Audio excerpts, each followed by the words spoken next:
मला कुणी हरवणार नाही. माझ्यासारखा कुणी विद्वान नाही आणि मला कुणी हरवणारा नाही. आणि जर कोणी तयार झाला तर त्याला तो हरवायचा. इतका मोठा तो विद्वान होता. आणि मग या अभिमानामुळे तो काय करायचा, हातामध्ये पेटती मशाल घेऊन फिरायचा. मग रात्र असेल किंवा दिवसा असेल. आता रात्र आपल्याला कळू शकते, अंधारामध्ये दिवा पेटला तर त्याचा अतिशय चांगला उजेड पडतो आणि त्या उजेडामध्ये आपण मार्गक्रमण करू शकतो. पण हा ब्रह्मचारी दिवसा सुद्धा म्हणजे उजेड आहे, सूर्यप्रकाशात आहे, अशा भर उन्हामध्ये सुद्धा तो काय करायचा, हातामध्ये मशाल घेऊन फिरत राहायचा. आणि मग एक दिवशी काय झालं, त्या कोसंबीमध्ये भगवान बुद्ध पण आहेत. आणि मग त्याला एक चौरस्त्यामध्ये एक माणूस भेटला. त्यांनी म्हटलं, की "बाबा, हे तुझं विक्षिप्त वर्तनाचं काय कारण? अशा दिवसा ढवळ्या एवढ्या भर उन्हामध्ये तू ही पेटती मशाल काय मिरवत आहे?" आणि मग तो ब्रह्मचारी काय म्हणतो त्या माणसाला, की "जग हे अंधकारमय आहे. जग काय? अंधकारमय आहे. आणि या जगातले जे काही लोक आहेत हे भ्रांत आहेत, भ्रमित आहेत. आणि म्हणून अशा लोकांसाठी, हे जे भ्रमित आहेत, भ्रांत आहेत, मूर्ख लोक आहेत. भ्रांत म्हणजे भ्रमित झाले. त्यांना मी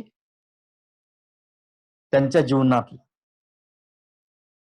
अंधकार नष्ट व्हावा, अंधार त्यांच्यातला निघून जावा म्हणून आणि त्यांच्या जीवनामध्ये एक प्रकाश निर्माण व्हावा, यासाठी ही मशाल मी हातात घेतो आणि फिरतो." आणि मग हे सगळं भगवान बुद्ध ऐकत आहेत. कारण भगवान बुद्ध तिथंच आहेत. हाक मारतात, की "हे ब्रह्मचारी इकडे ये."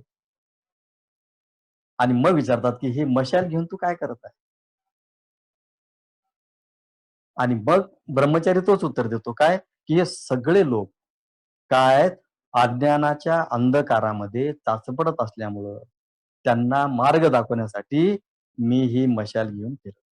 ही धारण केलेली आहे. आणि मग तथागताने मग प्रश्न विचारला, की "खरंच हे ब्रह्मचर्या तू खरंच स्वतःला विद्वान समजतो? खरोखर तू इतका विद्वान आहेस, की जगातला अंधकार नष्ट करशील?" आणि मग प्रश्न विचारतात, की "जे धर्मग्रंथ तू वाचलेले आहेत, आतापर्यंत तू म्हणतो विद्वान आहे, सगळे वेद अभ्यास केलेला आहे, सगळे ग्रंथ वाचलेले आहेत. मग या ग्रंथामध्ये ज्या 4 प्रकारच्या विद्या आहेत, त्या विद्या तू जाणतो. कुठल्या विद्या आहेत त्या? हे ब्रह्मचर्या धर्मग्रंथातील शब्दविद्या, ज्योतिर्विद्या, राजविद्या आणि युद्धविद्या तू जाणतो." आता या 4 विद्या म्हणजे कुठल्या आहेत? शब्दविद्या. शब्द म्हणजे शब्द ज्याला आपण पुस्तकी ज्ञान म्हणतो, वेदाभ्यास म्हणतो, त्या काळातला. किंवा शब्दातून जे काही ज्ञान केलं जातं, जसं आज आपण पुस्तक वाचतो, मोठे-मोठे ग्रंथ वाचतो. काय असतं ते? ते शब्द असतात. त्या शब्दातून आपल्याला अतिशय मोठं जगाचं ज्ञान. शब्दाचे अन्वय अर्थ असतात. त्याचे वेगवेगळे अर्थ असतात. जसं मी काल एक जे प्रवचन दिलं महावीरामध्ये ते एखादं एकच प्रसंग असतो. त्या प्रसंगाचा अन्वय अर्थ काय? त्याचा अर्थ काय? हे शब्दातून सांगण्यासाठी आपल्याला विद्वत्तेची गरज असते किंवा शब्दविद्या ज्याला म्हटले. हे तू जाणतो का ब्रह्मचर्य? हे हे ब्रह्मचारी. त्याच्यानंतर ज्योतिर्विद्या तू जाणतो का? ज्योतिर्विद्या म्हणजे ज्योतिष्य विद्या. असित मुनीनं सांगितलं होतं का नाही ज्योतिष, ज्याला आपण भविष्य म्हणतो. आता भविष्य आणि ज्योतिष वेगवेगळं आहे. भविष्यामध्ये अनुमान पण असतं. म्हणजे अनुमान सांगितलं त्यांनी. असित मुनीनं सिद्धार्थाच्या जन्माचं जे काही 32 लक्षणं होती, 80 व्यंजने होती. त्यांचा अभ्यास होता. असित मुनीचा अभ्यास होता. आणि असा जो मुलगा आहे 32 लक्षणांनी युक्त आहे, 80 व्यंजनांनी युक्त आहे, असा मुलगा 2 बाबीमध्ये तो घडू शकतात त्याच्या भविष्यात. कुठल्या 2 बाबी आहेत? हा जर राजकारणामध्ये रमला, तर हा चक्रवर्ती सम्राट. आणि हा राजकारणामध्ये, संसारामध्ये रमला नाही, तो जर संन्यस्त झाला, तर तो बुद्ध होईल. म्हणजे संन्यासाचा राजा आपण त्याला म्हणतो. संन्यासी जीवनाचा राजा, नैतिकतेचा राजा. ही जी विद्या आहे, ही विद्या म्हणजे ज्योतिर्विद्या. आपण ज्या 4 विद्या बघत आहोत. त्याच्यानंतर हे ब्रह्मचर्य हे त्याला म्हणतो हे ब्रह्मचारी राजविद्या तू जाणतो का? राजविद्या म्हणजे एखादा राजा कशा पद्धतीनं राज्य करावं, एखाद्या राजानं कायदे कसे करावे, एखाद्या राजानं प्रशासन कसं करावं, सीमेवरचं कसं करावं. हा सगळा जो त्याचा काय प्रशासनाचा अनुभव असतो, ही जी विद्या असते तो शिकलेला आहे. आणि चौथा जो प्रकार आहे विद्येचा, युद्धविद्या.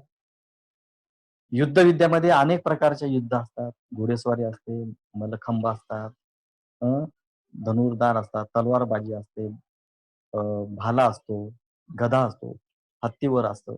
या सगळ्या प्रकारच्या युद्धविद्या तू जाणतो. आणि भगवान बुद्धाचं हे अफाट ज्ञान पाहून तो ब्रह्मचारी काय होतो? खजील होतो. खजील होणं हे महत्वाचा भाग आहे. खजील होणं म्हणजे त्याला स्वतःचीच लाज वाटते, की आतापर्यंत मी स्वतःला खूप मोठा विद्वान समजतो. आतापर्यंत असं वाटत होतं, की माझ्यासारखा या जगामध्ये कुणीच विद्वान नाही. पण आता हे तथागत जे सांगत आहेत, या तथागतांनी ज्या 4 विद्या सांगितल्या, त्या 4 विद्येमधलं मला एकही विद्या माहीत नाही. आणि मग अशा या आत्मलज्जेने तो काय झाला? खजील झाला आणि कबूल केलं, की हे तथागता, की या विद्या मी जाणत नाही, माझ्यासाठी अपरिचित आहेत. आणि मग स्वतःचा खजीलपणा सांभाळला. ती मशाल त्यांनी काय केली? फेकून दिली आणि भगवान बुद्धाला उद्देशून काय म्हटला, की बुद्धाने मग काय? बुद्धाने त्याला काय म्हटलं, की मनुष्य कितीही विद्वान असला. बघा म्हणजे त्याचा दोष का तो विद्वान होताच. तो जो ब्रह्मचारी आहे, तो ब्रह्मचारी विद्वान होता. त्याला जे काय होतं त्याच्यामध्ये त्याला व्यावहारिक ज्याला आपण ज्ञान म्हणतो किंवा वादविवादाचं जे काही कौशल्य आहे, त्या कौशल्य त्याला प्राप्त झालं होतं. परंतु त्याचा दोष काय होता? कमतरता काय होती त्याच्यामध्ये? बुद्ध त्याला सांगतात, की मनुष्य किती जरी विद्वान असला, तर परंतु तो इतरांचा तिरस्कार करण्याइतका स्वतःला मोठा समजू लागला, तर तो हातात दिव्या धरलेल्या आंधळ्या माणसाचा. प्रत्येक जण आपण स्वतःला विद्वान समजतो, प्रत्येक जण स्वतःला शहाणा समजतो. जगामध्ये कुणी स्वतःला मूर्ख समजतो का? की मला काही समजत नाही, मला काही येत नाही, असं कोणी समजतो का? कुणी समजत नाही. आणि म्हणून हा उपदेश केवळ त्या ब्रह्मचारीला भगवान बुद्धांनी जो उपदेश केलेला आहे तो एका व्यक्तीला नाही केला. व्यक्ती समोर आहे. त्या प्रवृत्तीला प्रवृत्ती नष्ट करण्यासाठी. आणि म्हणून तो ब्रह्मचारी विद्वान असला तरी तो काय करायचा, की इतका मोठा पण समजू नये, की माझ्यासारखा कोणीच नाही आणि तो इतरांना तिरस्कार करण्यापर्यंत जर आपल्या त्या विद्वत्तेचा आपल्याला घमेंड असेल, गर्व असेल, तर ती चुकीची आहे. आणि म्हणून ही विद्वत्ता कशाची आहे? कशी आहे? ही विद्वत्ता अशी आहे, की इतरांना कमी लेखणं. केवळ पोकळ पांडित्य निर्माण करणं. आणि म्हणून पंडित वग्ग आपण ज्याला ह्याच्यामध्ये म्हणतो, धम्मपदामध्ये पंडित वग्ग म्हटलेलं आहे. पंडित कशाला म्हणावं? खरा पंडित कोण आहे? हे जर तुम्ही सगळं ते पंडित वग्ग वाचलं तर त्याच्यामध्ये. आणि म्हणून विनम्रता. पंडित होणं म्हणजे विनम्रता. एखादं फळ जर फळा म्हणजे एखादं झाड फळांनी लादलं, खूप मोठे जर फळं त्या झाडाला आले, तर ते काय होतं फळ खाली वागतं. विद्वत्तेचं तसंच आहे. खरा विद्वान हा विनम्र असतो. विनम्रतेने तो सगळ्या गोष्टी साधतो. आणि म्हणून हा ब्रह्मचारी अतिशय मोठा घमंडी, अतिशय मोठा गर्व आणि केवळ गर्व नाही तर तो दाखवतो, की बघा मी किती हुशार आहे, मी किती विद्वान आहे.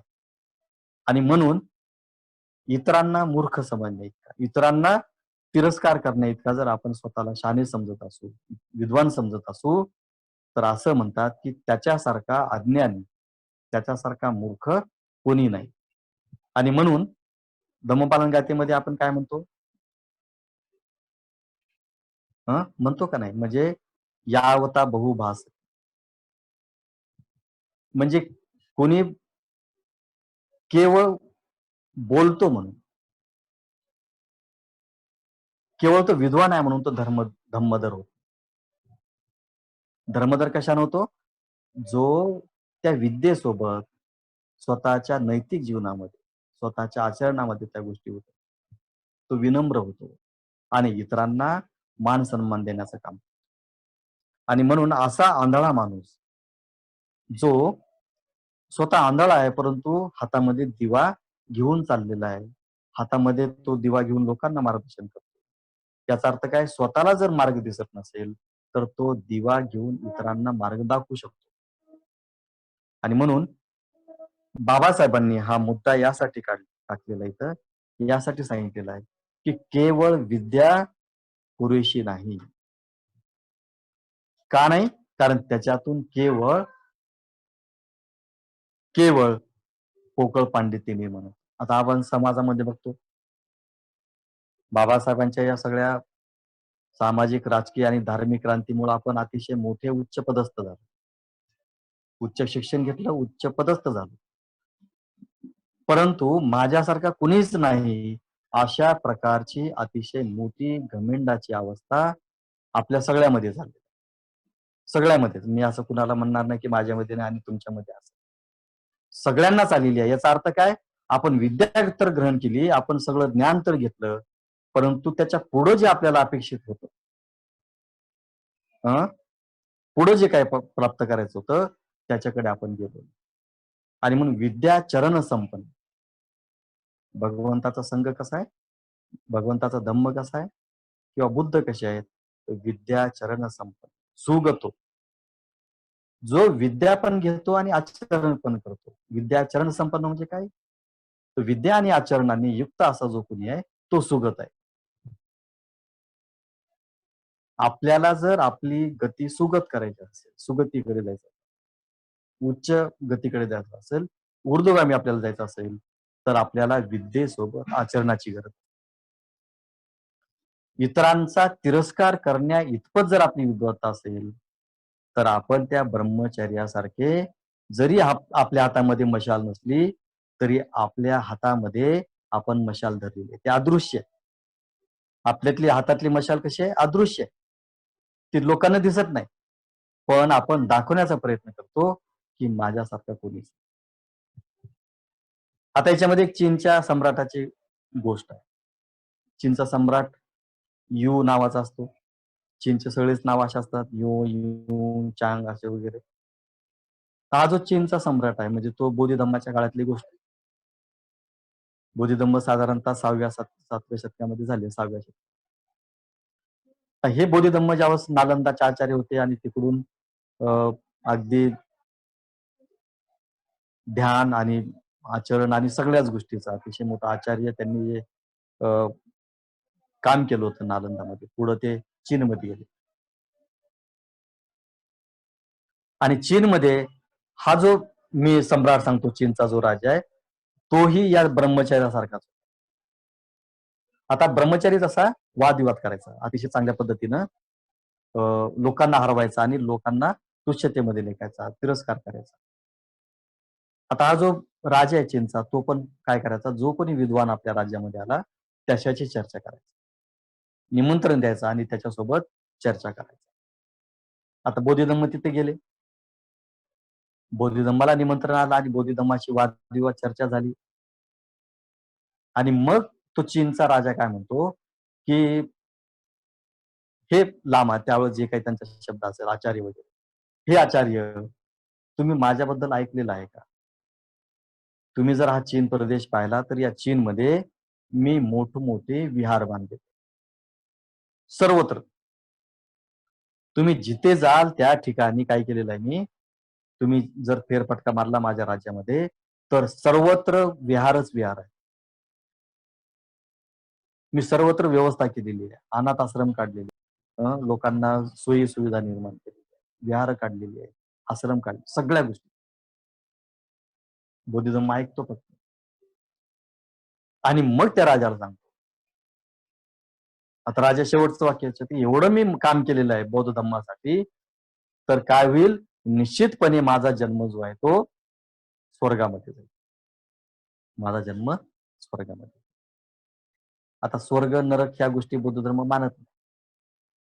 पण आपण सद्गती ज्याला आपण सद्गती, तो राजा कदाचित म्हणेल की मला सद्गती मिळेल.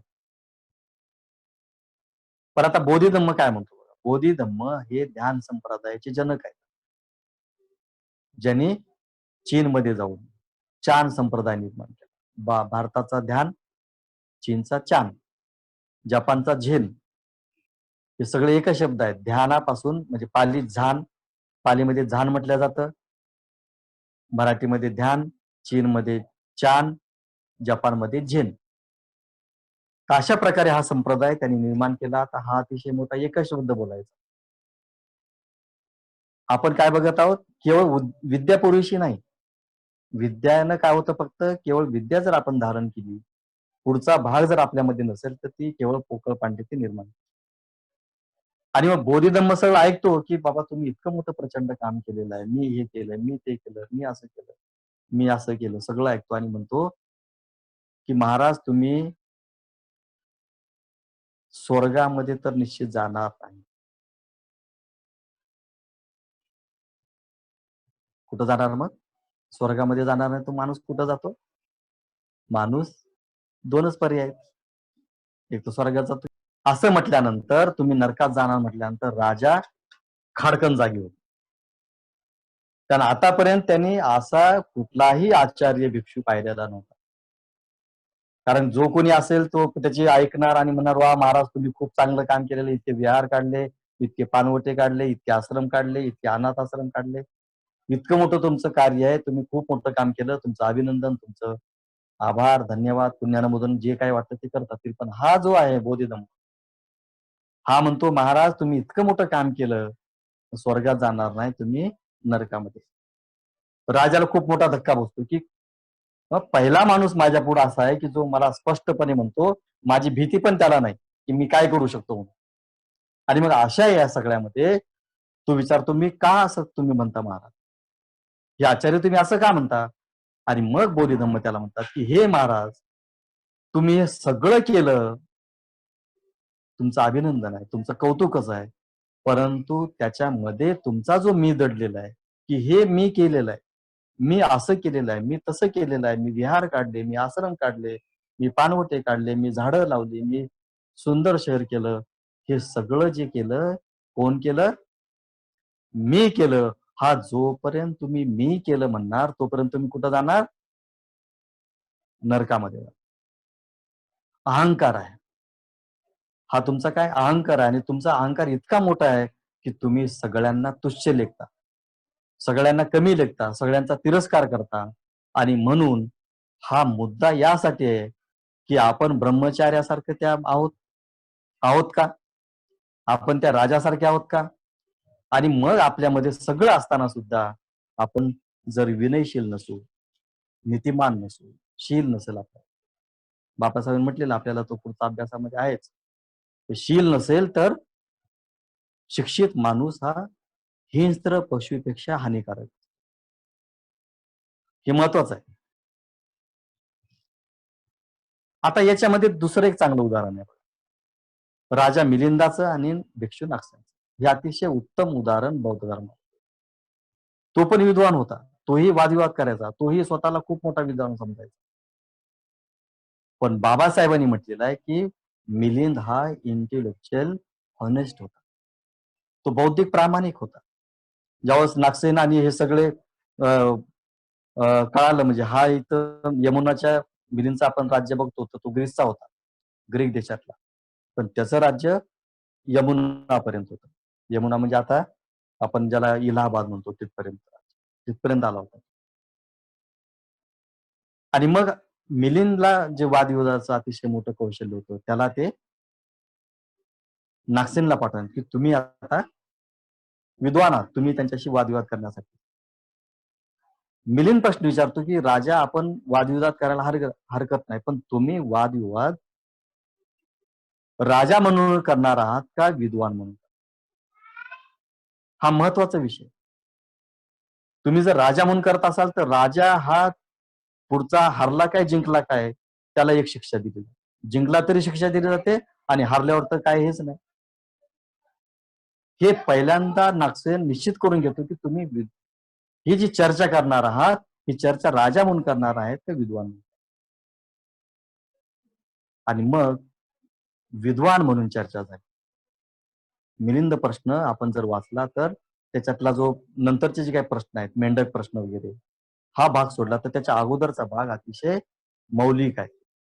बुद्ध घोषांनी मिलिंद प्रश्नाचा त्यांचं जे साहित्य आहे बुद्ध घोषांनी 4थ्या शतकामध्ये आपण जे म्हणतो किंवा दुसऱ्या तिसऱ्या शतकामध्ये तर बुद्ध घोषांनी ज्यांनी विशुद्ध मग निर्माण केला मिलिंदाचे किंवा हे जे मिलिंद प्रश्नाचे संदर्भ त्यांनी स्वतः बुद्ध घोषांनी घेतले. म्हणून नागसेन अतिशय चातुर्यानं अतिशय मोठ्या कुशाग्र बुद्धीनं अतिशय मोठ्या विद्वत्तेनं मिलिंदला प्रत्येक प्रश्नाची उत्तरं दिली. आणि म्हणून बाबासाहेबांनी मिलिंद महाविद्यालय काढलं की माझा इथला विद्यार्थी मिलिंद सारखा ज्ञान पिपासू झाला पाहिजे, ज्ञान ग्रहण करणारा पाहिजे. मिलिंद वादविवाद काय करायचा, कशासाठी करायचा? स्वतःची गमेंट वाटवण्यासाठी, स्वतःचा अहंकार किंवा स्वतःचा अभिमान म्हणून नाही, तर माझे जे प्रश्न आहेत त्या प्रश्नांचे उत्तर देणारा कुणी आहे का? माझ्या प्रश्नांची भूक भागवणारा, माझ्या प्रश्नांची तहान भागवणारा कुणी आहे का? आणि खऱ्या अर्थानं असं म्हणतात की नागसेनांनी उत्तरं देऊन मिलिंदचे सगळ्या प्रश्नांची उत्तरं दिली आणि त्याची भूक शमवली आणि म्हणतात की तो नंतर भिक्षू झाला. जो मिलिंद आहे तो भिक्षू झाला असं एक संदर्भ आहे. आणि मग मिलिंदमध्ये हाच महत्वाचा मुद्दा आहे की मिलिंदमध्ये अनेक पिढ्या शिकल्या, अनेक लोक आले त्याच्यामध्ये, पण इंटेलेक्च्युअल हॉनेस्ट किती लोक झाले, किती लोक बाबासाहेबांच्या चळवळीला, बाबासाहेबांच्या या सगळ्या चळवळीमध्ये प्रामाणिकपणे काम करतात, किती लोकांनी स्वतःला निस्वार्थपणे झोकून दिले. हा अतिशय मोठा गंभीर प्रश्न. आणि म्हणून बाबासाहेबांना आपण न वाचल्यामुळं, विद्वत्तेमुळं किंवा शिक्षणामुळं किंवा विद्येमुळं केवळ पोकळ पांडित्य निर्माण होत असेल तर ते तुमच्याही कामाचं नसेल आणि इतरांच्या तर मुळीच कामाचं नसेल. आणि म्हणून मिलिंदमध्ये काही लोक चांगलेच निघाले. आपण असं म्हणत नाही की त्याच्यामध्ये काही बरेच लोक चांगले निघाले, पण बाबासाहेबांच्या याच्यात बाबासाहेबांनी जे अपेक्षित केलं होतं की नालंदामधून जे निर्माण झालं, तक्षशिलेमधून जे निर्माण झालं, ओदंतपुरी असेल, विक्रमशिला असेल, वल्लभी असेल, हे जे आंतरराष्ट्रीय पातळीवरचे विश्वविद्यालय त्या काळामध्ये निर्माण झाले. मिलिंद कॉलेज जर भरभराटीला पुढे आलं असतं बाबासाहेबांच्या नंतर 70-80च्या दशकापर्यंत चांगलं होतं, परंतु 80 नंतर त्याची जे काही पुढं झालं आपल्याला सगळा इतिहास. आणि म्हणून कितीतरी वर्षानंतर मिलिंदच्या स्थापनेच्या कितीतरी वर्षानंतर औरंगाबादमध्ये अनेक संस्था निर्माण झाल्या. त्यांची विद्यापीठं झालेली आहेत. एमजीएम विद्यापीठ झालेलं आहे. एसबीचं बघा, देवगिरीचं बघा. ही अवकाळा कोण आणलेली आहे? दुसऱ्यांनी आणलेली आहे का? दुसऱ्यांनी आणलेली नाही. केवळ पोकळ पांडित्य निर्माण झालं आपल्या लोकांमध्ये आणि समाजाचं आणि माझं काय घेणं देणं. मी माझ्या हिमतीने शिकलो आणि आता माझं कुटुंब आणि माझा परिवार, माझा पैसा आणि माझी संपत्ती यामध्ये अडकल्यामुळं मिलिंदची अवकाळा झाली. याचा विचार आपल्याला करता आला पाहिजे. आणि म्हणून केवळ मिलिंदचेच नाही, तर आपण सगळे बाबासाहेबांचे लाभार्थी आहोत. बाबासाहेबांनी अफाट जे काही कर्तृत्व केलं त्या कर्तृत्वाचे आपण लाभार्थी आहोत. आणि म्हणून आपल्या सर्वांनाच काय केलं पाहिजे, आपण जे जे मिळालेलं आहे ते सर्वांस वाटलं पाहिजे, ते सर्वांना दिलं पाहिजे. आणि म्हणून आपण जेवढे काही इथं ऐकत आहोत, मग ते ब्रह्मचारी असतील, मित्र असतील, सहाय्यक असतील, बौद्ध माणसं असतील, त्या सगळ्यांचं कर्तव्य आहे की मला जे जे ठाऊक झालेलं आहे, मला जे प्राप्त झालेलं आहे, मी जे काही माझ्या जीवनामध्ये कमवलेलं आहे, विद्या कमवलेली आहे, ती सगळ्यांच्या लोकोपयोगी झाली, लोकांच्या उपयोगी झाली पाहिजे. असं जर आपण करू लागलो तर काय होईल, हा वारसा जो आहे बुद्ध धम्माचा, हा बाबासाहेबांनी आपल्याला जो वारसा दिलेला आहे तो केवळ पोकळ पांडित्य निर्माण न करणारा आपल्या आपल्या पर्यंतचा, तर तो काय राहील लोकांच्या हितासाठी. आणि म्हणून पुढचा जो मुद्दा आहे तो यासाठीच महत्वाचा आहे. पुढचा मुद्दा काय? तिसरा मुद्दा, धम्म जेव्हा प्रज्ञेची आवश्यकता शिकवतो तेव्हा तो सधर्म. धम्म काय करतो? केवळ विद्या पुरेशी नाही, कारण विद्याने केवळ पोकळ पांडित्य मानू शकतो. मग त्याला काय करावं लागेल? धम्म जेव्हा प्रज्ञेची आवश्यकता शिकवतो तेव्हा तो सधर्म होतो.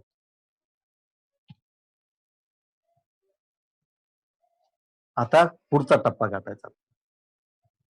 धम्मानं लोकांना प्रज्ञावान केलं.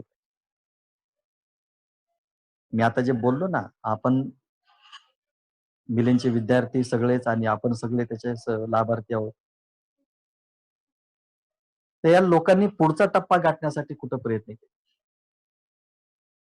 बुद्धानं जे सांगितलं होतं विषाद योगामध्ये, की माझं ज्ञान लोकांच्या पर्यंत, त्यांच्या हृदयापर्यंत जाईल का नाही?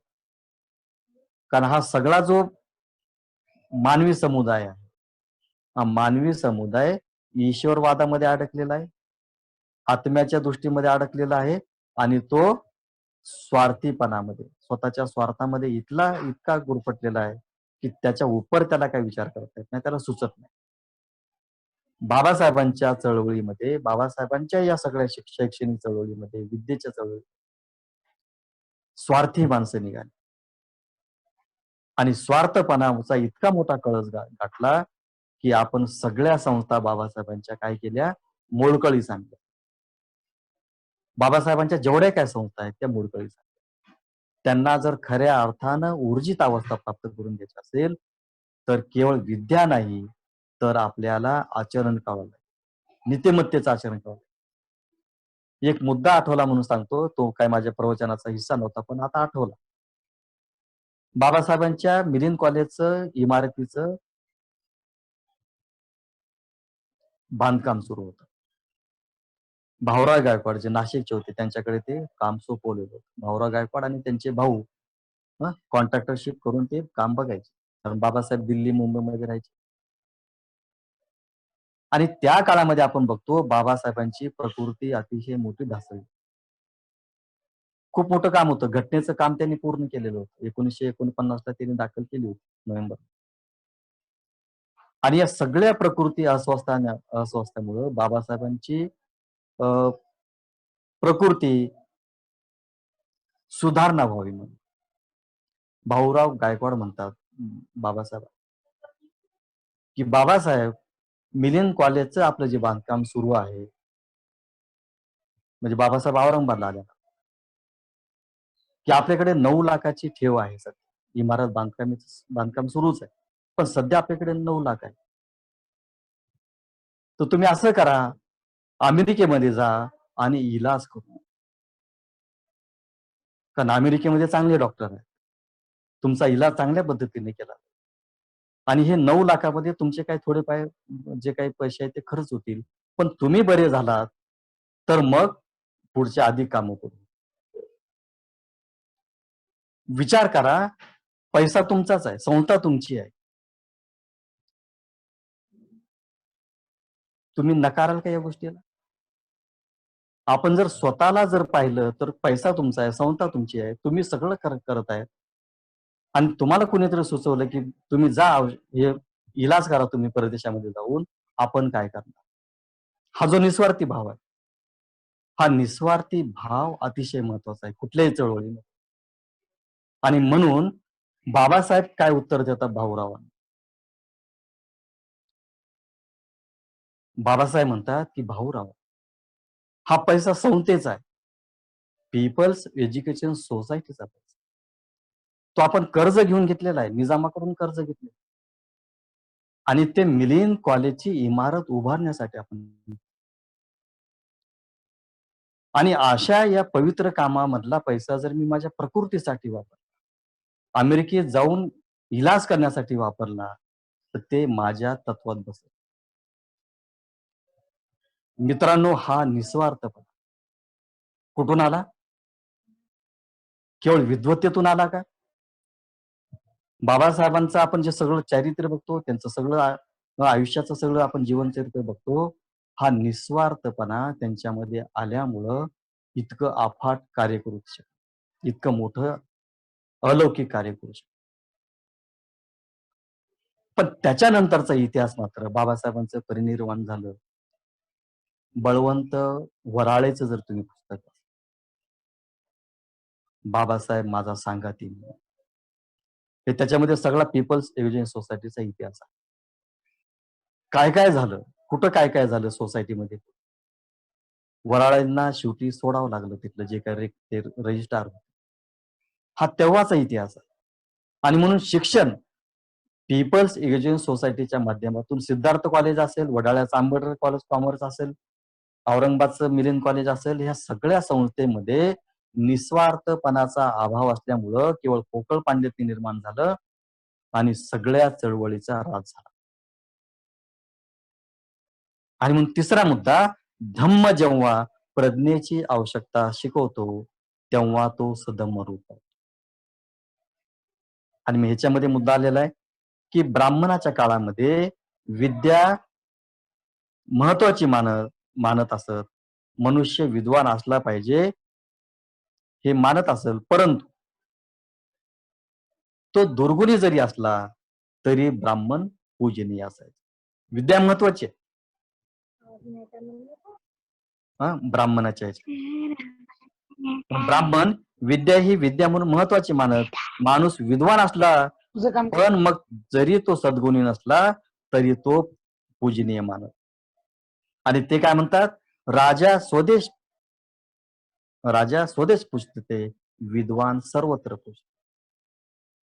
त्यांची म्हण आहे ती, म्हणजे संस्कृत म्हण आहे ती, राजा स्वदेश पूजते, विद्वान सर्वत्र पूजते. याचा अर्थ काय की राजा त्याच्या राज्यामध्ये पूजला जातो पण विद्वान हा सर्वत्र पूजला जातो. आता याच्यामध्ये ब्राह्मणांचं कसं भी आहे की राजापेक्षा कोण आहे, मग राजा तर त्याच्या राजसत्तेमुळे त्याच्या राज्यामध्ये कुणी पण पूजेल त्याला, पण राज्याबाहेर कोण पूजला जातो, विद्वान समजला जातो जो पूजला जातो. आणि विद्वान कोण आहे, ब्राह्मणांच्या लिखी ब्राह्मण हा विद्वान आहे. आणि म्हणून ब्राह्मण सर्वत्र पूजते असं म्हणण्याऐवजी त्यांनी काय केलं, विद्वान सर्वत्र पूजते. आता विद्वान म्हणजे कोण आहे, हा पोकळ पांड्याताचा विद्वान, पोकळ पांडित्य निर्माण झाले. पण बुद्धांनी प्रज्ञा आणि ज्ञान याच्यामध्ये फरक केलेला आहे. विद्या आणि ज्ञान याच्यामध्ये, प्रज्ञेमध्ये.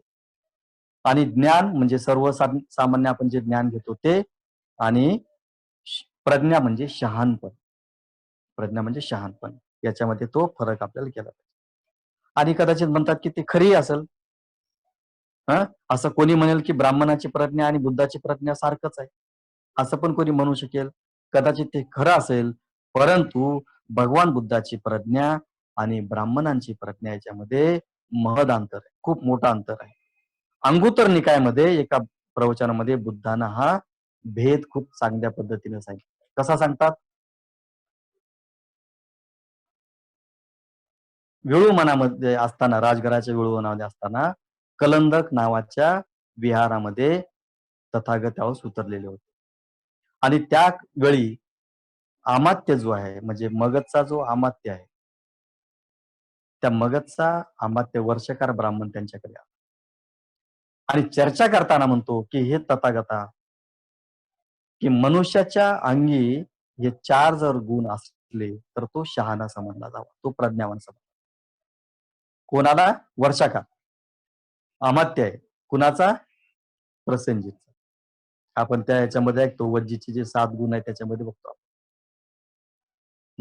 7 जे विषय आहेत.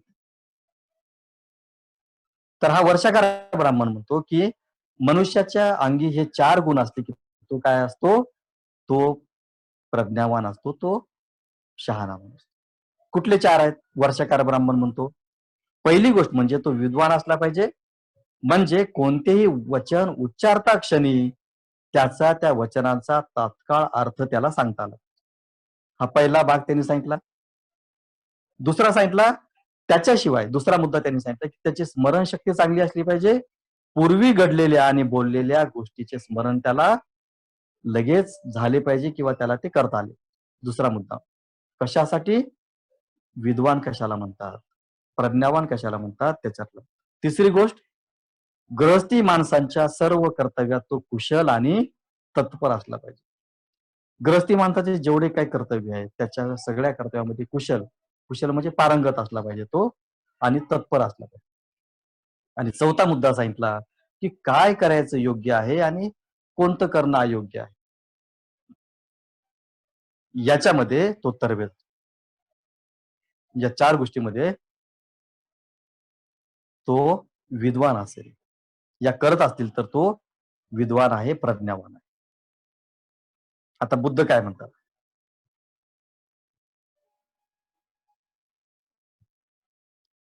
पुन्हा तो वर्षाकार म्हणतो, हे जर माझं म्हणणं खरं असेल तर तुम्ही मला दोष द्या, किंवा योग्य असेल तर स्तुती करा.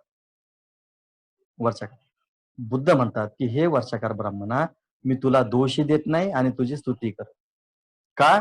आता एक, की प्रज्ञावान माणूस कशाला, शहाणा माणूस कशाला म्हणतात?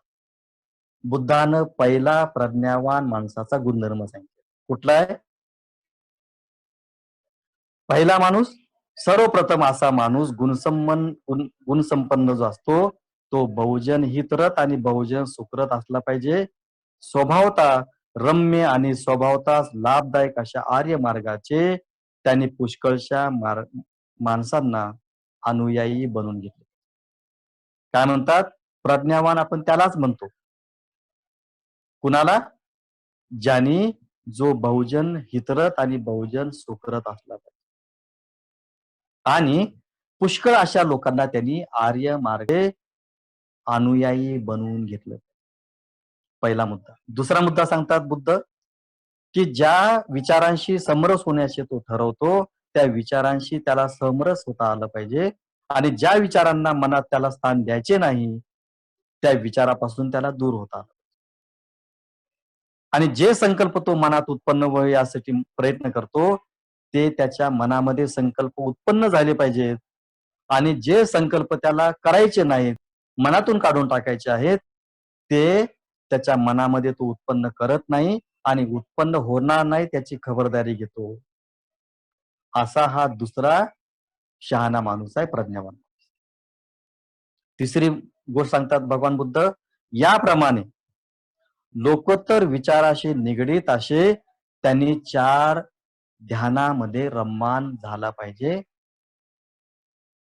आणि त्याला स्वच्छेने आणि सहजतेने विनायास ती साधना करता आली पाहिजे. 4 ध्यान आपण जे म्हणतो, हा तिसरा मुद्दा भगवान बुद्ध सांगतात. आणि चौथा सांगतात की तो जीवनाच्या संपूर्ण ज्ञानाचे बंधनकारक अशा आसवांचा नाश करतो. 10 आसव म्हणजे आपण जे बंधन म्हणतो, अशा रीतीने तो काय करतो? चौथा मुद्दा, तो जीवनाच्या संपूर्ण ज्ञानाने बंधकारक अशा आसवांचा नाश करतो, आणि अशा रीतीने तो चित्त विमुक्त करण्याचे ज्ञान प्राप्त करतो. प्रज्ञेमुळे लाभलेल्या या विमुक्तीचा तो इहलोकी उपभोग. आता वर्षाकार ब्राह्मणानं सांगितलेले 4 गुणधर्म शहाण्या माणसाचे, आणि बुद्धाने सांगितलेल्या 4 गुणधर्माचा जर आपण तुलनात्मक अभ्यास केला तर तो काय म्हणतो वर्षाकार, की तो विद्वान असला पाहिजे आणि त्याला कुठलाही एखादं प्रश्न विचारला तर त्याला त्याचं उत्तर देता आलं पाहिजे, तात्काळ त्याचा अर्थ सांगितला.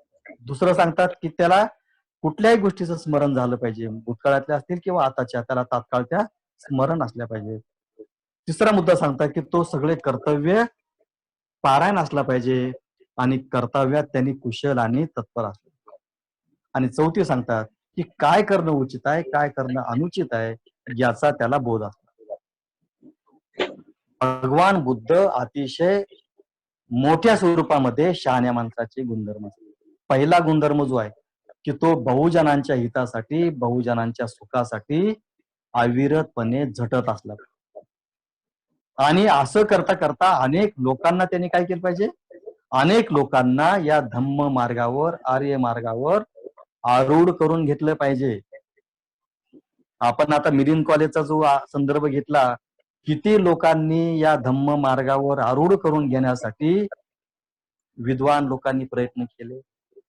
बहुजनांच्या हितासाठी, बहुजनांच्या सुखासाठी किती लोकांनी आपल्या विद्वत्तेचा वापर केला. जो दुसरा मुद्दा आहे, दुसरा मुद्दा बुद्धांनी जो सांगितलेला आहे, की आपल्या विचारांची समरस होण्याचे तो ठरवतो. आपले जे विचार आहेत, आपण जे काही विचार करतो, त्या विचारांना त्याला सहमत करता आलं. आणि जे विचार आपल्याला मनामध्ये, आपल्याला संकल्पामध्ये यायचे नाहीत, ते विचार आपल्याला काढून टाकता आले. आपल्याला अतिशय उचित आपल्या संकल्प आपल्याला करता आले पाहिजेत आणि अनुचित संकल्प आपल्याला काढून टाकता.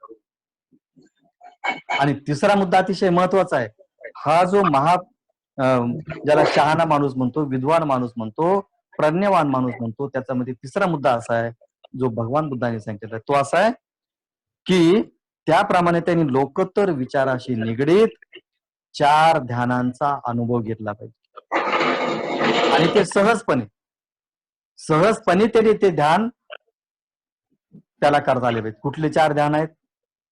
पहिलं ध्यान आपण जे म्हणतो, पहिलं रूप ध्यान, दुसरं अरूप म्हणजे दुसरं रूप ध्यान, तिसरं रूप ध्यान आणि चौथं रूप ध्यान. आता हे 4 ध्यान म्हणजे काय? हे जे आपण ध्यान साधक आहोत, आपण जे ध्यान साधना करतो, आपले 5 अडथळे निघून गेल्यानंतर, म्हणजे कामचंद आहे, व्यापाद आहे, उद्धच कुकचे आहे, थिनमिद्ध आहे आणि विचिकित्सा आहे. हे 5 अडथळे पार केल्यानंतर मनाची निश्चल अवस्था जी प्राप्त होते, समता ध्यान प्राप्त होते. मग आपण काय करतो? या शांतीचा अनुभव घेता घेता पहिल्या ध्यानात प्रवेश करतो. आता पहिल्या ध्यानात आपण गेल्यानंतर काय होतं? आपल्यामध्ये विचार वितर्क निर्माण होतात. म्हणजे विचार पहिला, वितर्क दुसरा, तिसरा प्रीती, चौथा सुख आणि 5वा एकाग्रता. अशा 5 गोष्टी ज्याला आपण ध्यानांग म्हणतो. हे काय? ध्यानाचे अंक आहेत, ध्यानांग आहेत. विचार वितर्क प्रीती सुख आणि एकाग्रता हे पहिल्या ध्यानाच्या अवस्थेमध्ये आपल्याला प्राप्त होतं. दुसऱ्या ध्यानामध्ये विचार वितर्क निघून जातात आणि केवळ 3 ध्यानांग राहतात. ते 3 ध्यानांग म्हणजे प्रीती सुख एकाग्रता. तिसऱ्या ध्यानामध्ये आपण ज्यावेळेस जातो तर प्रीती निघून जाते, त्याच्यामध्ये केवळ 2 ध्यानांग असतात, सुख आणि एकाग्रता. आणि आपण जेव्हा चौथ्या ध्यानामध्ये जातो तर सुख निघून जातो, त्याच्यामध्ये फक्त एकाग्रता असते. हा जो मुद्दा बाबासाहेबांनी या ठिकाणी सांगितलेला आहे की विद्वान कुणाला म्हणायचं, शहाणा कुणाला म्हणायचं किंवा प्रज्ञावान कुणाला म्हणायचं, तर जो सहजपणे या ध्यानामध्ये जातो, विनाश तो ध्यानामध्ये जातो, स्वेच्छेने जातो, त्याला ते साधता आलं पाहिजे. असा जो कोणी आहे तो कोण आहे? तो विद्वान आहे, तो शहाणा माणूस. आपल्याला विचार करता आला पाहिजे. आपण अनेक दिवसापासून ध्यानामध्ये जातो, अनेक दिवस आपण ध्यान करतो, पण पहिल्या ध्यानाचा आपण अनुभव घेतलाय का? पहिल्या ध्यानाचा आपण अनुभव, आपण जेव्हा शिबिरामध्ये जातो, 7-7 दिवसाचे, 10-10 दिवसाचे शिबिर करतो.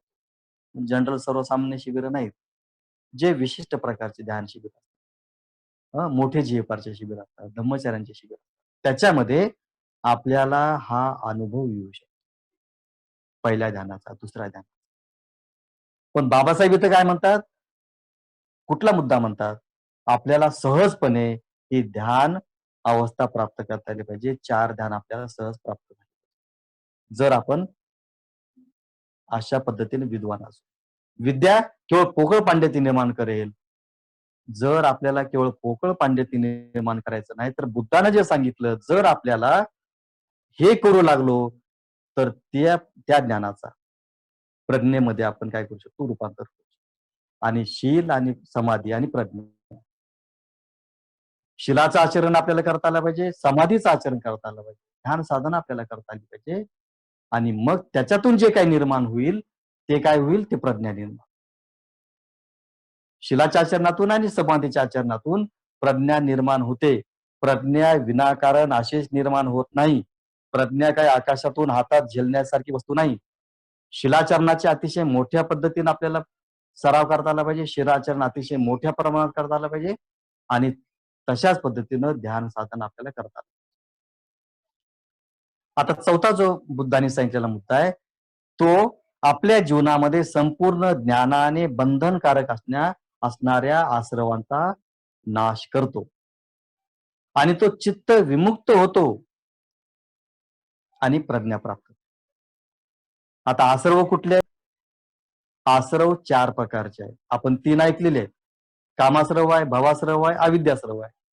पण एक दृष्टी आश्रव एक आहे. दृष्टी म्हणजे हे जे मस्तक आहे ना, आपण ज्या धारणा जमा केल्या आहेत, धारणा अनेक आहेत. त्या दृष्टी 5 प्रकारच्या आहेत. कुठल्या आहेत? सत्काय दिट्टी आहे, अंतग्रह दृष्टी आहे, दृष्टी परामर्श आहे, त्याच्यानंतर शीलवत परामर्श आहे. अशा या ज्या दृष्टी आहेत, या दृष्टी सुद्धा आपल्याला पुढं जर प्रज्ञा प्राप्त करायची असेल तर त्या दृष्टींचा सुद्धा आपल्याला क्षय करणं. बंद झालं रे अभिषेक. आणि मिथ्या दृष्टी, 5वा जे मुद्दा होतो तो मिथ्या दृष्टी होतो. तर कामाश्रव, भवाश्रव, अविद्याश्रव आणि दृष्टी आश्रव. आता याच्यामध्ये कामाश्रव आणि भवाश्रव जे आहे हे चित्त विमुक्त करतात. हे 2 जर आश्रव नष्ट झाले तर काय होतं? चित्त विमुक्त. कारण सगळे जे काही इंद्रियाचे जे काही विषय आहेत, चित्ताचे जेवढे विषय आहेत, हे सगळे आश्रव आपल्याला पकडून ठेवणार आहेत. ते चित्तामध्ये निर्माण होतात. कामाश्रव कुठे निर्माण होतो? चित्तामध्ये होतो. भवाश्रव कुठे होतं निर्माण? चित्तामध्ये होतो. आणि म्हणून या 2 आश्रवांची मुक्ती म्हणजे चित्तमुक्ती. आणि अविद्या आश्रव आणि दृष्टी आश्रव यांचा क्षय करणं, यांच्यापासून मुक्ती म्हणजे प्रज्ञा विमुक्ती. अशा 2 प्रकारच्या विमुक्ती आहेत. चित्त विमुक्ती, लोभ चित्त विमुक्ती, द्वेष चित्त विमुक्ती. चित्तामध्ये द्वेष येतो, चित्तामध्ये लोभ येतो, चित्तामध्ये आसक्ती आहे, चित्तामध्ये अहंकार आहे, चित्तामध्ये या सगळ्या अकुशल ज्या भावना आहेत त्या चित्तामध्ये आहेत. अविद्या कुठं आहे? अविद्या मस्तकामध्ये, अविद्या डोक्यामध्ये आहे. तो बुद्धीचा विषय. आणि म्हणून अविद्येचा स्रव हे करणं, अविद्येचा क्षय करणं. आणि दृष्टी, मी ज्या 5 प्रकारच्या दृष्टी सांगितल्या, कुठल्या? सत्काय दिट्ठी, मिथ्या दृष्टी, दृष्टी परामर्श, अंतग्रह दृष्टी आणि शीलवत परामर्श. या दृष्टींचा आणि अविद्याश्रव करणे, अविद्याचा आश्रव करणे, त्याचा क्षय करणे म्हणजे प्रज्ञा विमुक्ती. तर भगवान बुद्धाच्या धम्मानुसार केवळ विद्या पुरुषी नाही, तर या सुद्धा गोष्टी जर आपण केल्या तर काय होतं? आपण विद्या घेऊन केवळ पोकळ पंडित होत नाही, तर आपण प्रज्ञावान होतो. आणि मग म्हणून हे ब्राह्मणा, हे वर्षकार ब्राह्मणा, तू जे सांगितले त्याच्या आधारे मी तुला दोष पण देणार नाही किंवा तुझं स्तुती करणार नाही. पण मी जे आता सांगितलेलं आहे, प्रज्ञावान माणूस अशा या 4 गोष्टी नाही. आणि मग वर्षकार ब्राह्मण म्हणतो की खरंच आहे, आश्चर्य आहे, तुम्ही किती चांगल्या रीतीने हे सांगितलेलं आहे. आणि म्हणून मी स्वतः गौतमाच्या अंगी हे 4 गुण आहेत असे समजतो. आणि तो बहुजनाच्या हितासाठी, बहुजनांच्या सुखासाठी झटत असतो. तो त्यांना स्वभावता सुंदर आहे आणि हितकारक आहे, हे भगवान बुद्धाला अनुसरून तो बघतो. आणि मग हे सगळेच वर्षाकार बरं म्हणतो की हे तथागता, हे तुम्ही जे काही 4 मुद्दे सांगितलेत, हे सर्व मुद्दे सद्गुण तुमच्यामध्ये पाहतो. तुम्ही बहुजन हितकारक आहेत, बहुजन सुखकारक आहेत. तुम्ही अनेकांना सद्मार्गावर आणून सोडलेलं आहे. तुम्ही कशा असता? तुम्ही 4 ध्यान सहज प्राप्त करू शकता. तुम्ही चित्त विमुक्त आहेत आणि प्रज्ञा विमुक्त आहेत. आणि भगवान बुद्धांनी सांगितलं की इथंच, बाबासाहेब म्हणतात की इथंच अतिशय मोठा भेद आहे की ब्राह्मणांची प्रज्ञा आणि बुद्धानं सांगितलेली प्रज्ञा याच्यामध्ये महद अंतर आहे. तर अशा प्रकारे आपल्याला हे जे 2 मुद्दे आपण पाहिले की सधम्म जर एका म्हणजे धम्माला जर सधम्म रूप प्राप्त व्हायचं असेल तर धम्मानं केवळ विद्या पुरेशी नाही हे समजवलं. धम्मानं पुढे जाऊन विद्येपेक्षा प्रज्ञेचं महत्व प्रतिपादन, प्रज्ञावान केलं पाहिजे. आणि प्रज्ञावान होण्यासाठी आपण जे काही 4 गोष्टी पाहिल्या, त्या 4 गोष्टीचं आचरण जर आपण करू लागलो, बहुजनांच्या हितासाठी, बहुजनांच्या सुखासाठी, त्याच्यानंतर लोकांना आपल्या सद्धम्मात प्रवेश करण्यासाठी, आणि आपल्या विचारामध्ये आणि संकल्पामध्ये आपल्याला कृतीशील व्हायचं. आपण विचार करतो, सोडून देतो, परंतु इथं 2ही गोष्टी सांगतात जो विचार आपल्यामध्ये कुशाल आला त्याचा आपल्याला संकल्पामध्ये रूपांतर करतात. आपलं तसंच होतं. आपण 1 जानेवारीला 1 तारखेची जानेवारी आली, नवीन वर्षाचा पहिला दिवस आला, की आदल्या रात्री खूप मोठे संकल्प करतो. अशा पद्धतीने आपला प्रवास चालू होईल आणि आपण केवळ पोकळ पांडित्य आपल्यामध्ये निर्माण होणार नाही, तर आपण खऱ्या अर्थानं शहाणे होऊ. खऱ्या अर्थानं आपण प्रज्ञावान होऊ, असा अर्थ आपल्या ह्याच्यातून. तर भगवान अ, बुद्धाने हा जो अतिशय उपदेश केलेला आहे बाबासाहेबांनी तो सद्धम्माच्या सदराखाली लिहिलेला आहे. आपण सर्वांनी अतिशय चांगल्या पद्धतीने या ठिकाणी ऐकलं. सर्वांचे आभार मानतो आणि या ठिकाणी माझं प्रवचन संपवतो. या या कामामध्ये ब्रह्मचारी रत्नवंश यांनी अतिशय मेहनत घेतली. अ, जे काही Zoom ॲप्लिकेशन आहे ते सातत्यानं त्याला रिन्यू करावं लागतं. ते रिन्यू केलं. कालपर्यंत आम्हाला असं वाटत होतं की रिन्यू होतं का नाही.